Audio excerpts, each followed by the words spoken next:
बिस्मिल्लाहिर्रहमानिर्रहीम।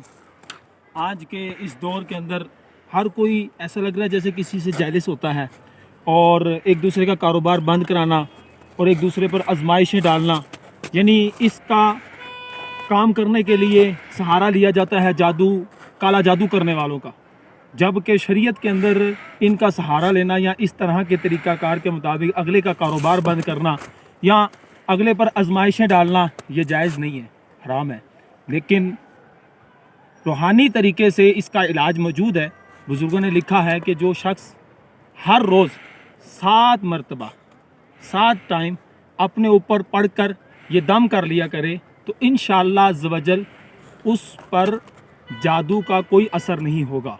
वो वजीफ़ा है 7 मरतबा पढ़ना, ये पढ़ना है या मुहयी या मुमीतू, या मुहयी या मुमीतू, जो 7 मरतबा पढ़कर अपने ऊपर दम कर ले इंशाअल्लाह अज़्ज़वजल उस पर जादू का कोई असर नहीं होगा।